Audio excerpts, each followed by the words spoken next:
Welcome back. All right, so we have our first no mercy game of the playoffs. And if I had said this morning, I think this will be a no mercy game, people would have been like, THC figures Tampa's going to kill them. And you know what? They might. But tonight was different. Now, it's Vasilevsky versus Samsonov. And of course, there's no Hedman, there's no Chernak for Tampa Bay. That made a difference.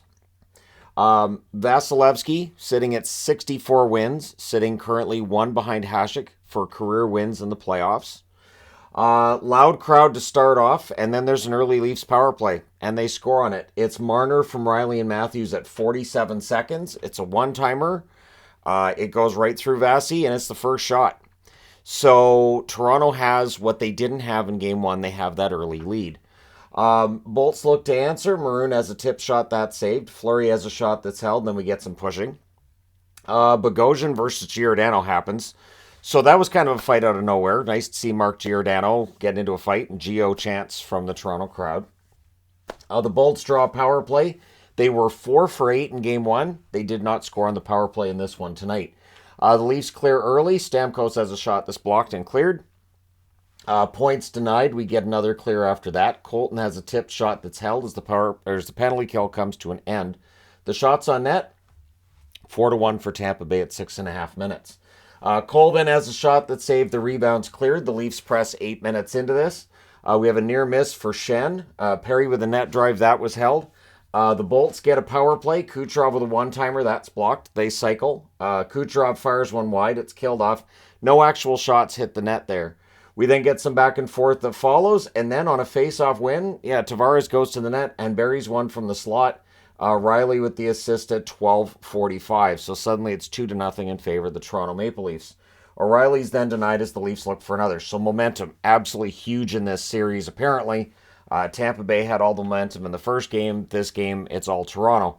We then had a power play for Toronto, but during the delayed call, they scored. So kind of rude.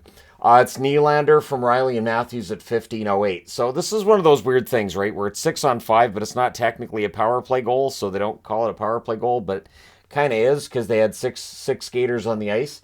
At any rate, it's 3-0. It was a 4-minute power play, so the Leafs get 2 minutes. So if you score on a delayed penalty, normally you don't get a power play, but if it's a 4-minute penalty, then you do get the 2-minute power play. Matthews has a shot that's blocked. They cycle. Nylander has a net feed that's picked off. That was killed off. I don't know that Toronto had a shot during that power play either. And then Tampa Bay presses. Understanding they're down 3-0. They need a goal before the period's out.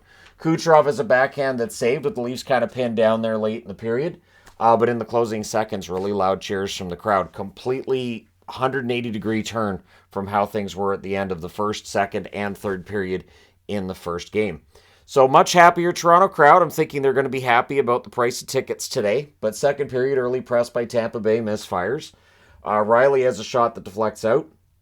Kucherov has a screenshot that's held. When I say the early Bolts press misfires, I mean they killed it themselves where they missed a pass and it ends up going the other way.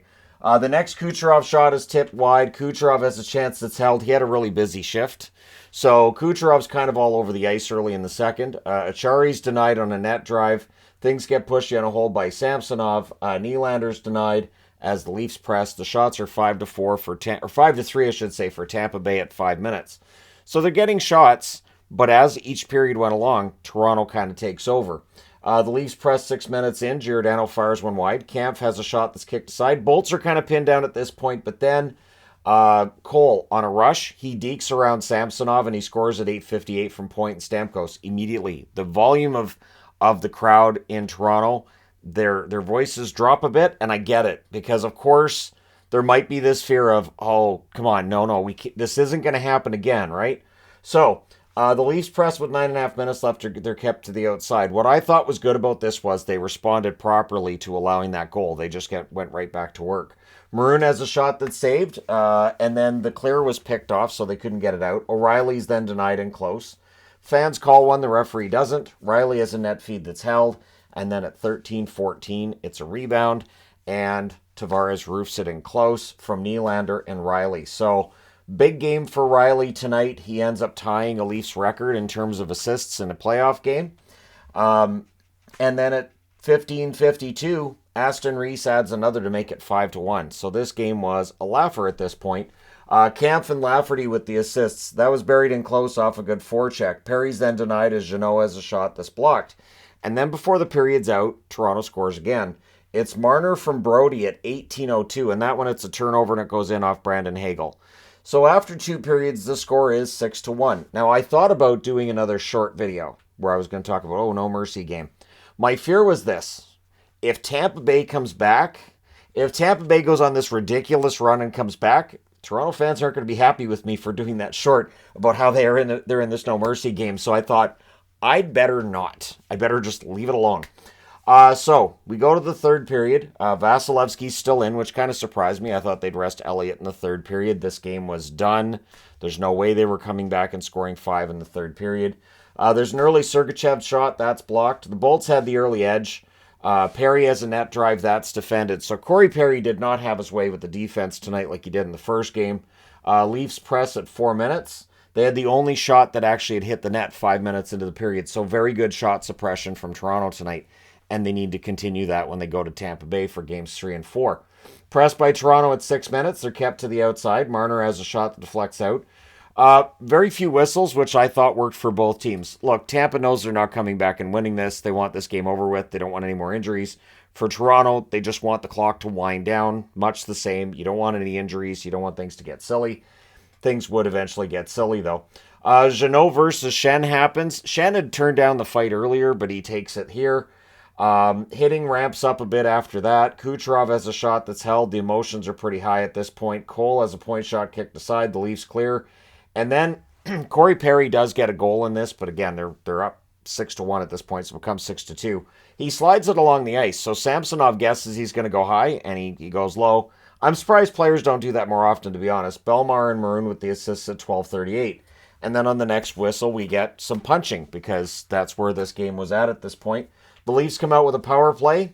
The fans then get into it with the Bolts in the box. And so security has to come down and make sure that fans are not negatively interacting with players, and this doesn't turn into something that's going to end up on every Sports Center broadcast globally. So you got to make sure that happens. And Corey Perry was given 10 minutes while the fans are chanting, "Perry sucks." So Toronto fans not a fan of Corey Perry. But yeah, so can't wait for Game 5 back in Toronto. We'll see what the situation is then and what kind of relationship Perry has. I will say, Corey Perry, big smile on his face when the fans are chanting against him and screaming at him. He really likes that attention. He's one of those players that knows he's doing his job if he's got fans that are that upset with him. Matthews has a shot that's saved. We then get 59 seconds of 5-on-3 due to a delay of game. Maroon is in the penalty box, and what I thought was funny was you could see him turn towards the fans next to the penalty box, and I think he was talking to the lady that was next to him there, and I don't know what that conversation was, but it didn't seem like it was overly contentious, and it's not like he got any kind of penalty at that point. You know, it's not like the referee comes over and goes, "Hey, knock it off, you're getting your 10 minutes. He would eventually get his 10 minutes, but not there. I just thought that was interesting. So that power play's killed off. At least the 5-on-3 was killed off, but during the 5-on-4, Toronto scores. It's Tavares from Marner and Riley at 15:06. So he buries it as it became a 5-on-4. It was the hat trick goal for Tavares. So Tavares took plenty of criticism after Game 1, and he answered it in Game 2. And we've got other games where we'll talk about how guys answered the criticism after Game 1 and did well. And I thought Toronto, the key guys they needed to come through, absolutely did. You get goals from Marner, you get points and good play from guys like Matthews, from Nylander, and again, Tavares with the hat trick. So things get pushy on almost every whistle at this point in the game because it's late and it's an ugly score. 2:26 left. Maroon gets 2 and 10. He was out. So I don't know what he said. I know there's a lot of things being said. So the Leafs come out with the power play, and then it's a minute and 41 seconds of 5-on-3. It then becomes a 4-on-3 because Matthew Nyes, who I think they put on the ice for the 5-on-3 looking for his first ever playoff goal, yeah, he goes to the box. Lafferty has a net drive that's saved. That would get killed off, but yeah, then they just counted down the clock. So Toronto wins this one 7-2. The series is tied 1-1. We're going to Tampa Bay for games 3 and 4. Your 3 stars in this one, Tavares, Riley, and Shen. Your shots, 12-8 Toronto in the first, 17-9 Toronto in the second, 8-5 Toronto in the third. Final shots, 37-22 for Toronto. Power plays 0 for 3 for Tampa. 2 for 6 for Toronto. Hits 53-41 for Tampa Bay. Vasilevsky saves 30 out of 37, and Samsonov saves 20 out of 22. So Toronto wins a game that they had to. They absolutely had to win this game. Now the pressure kind of shifts to Tampa Bay. They really want that third game. I'm not going to say they have to get it because they don't. If they get a split at home, you're still putting pressure on Toronto to win at home in Game 5. But winning Game 3 would take some pressure off them for Game 4. We'll see how it goes.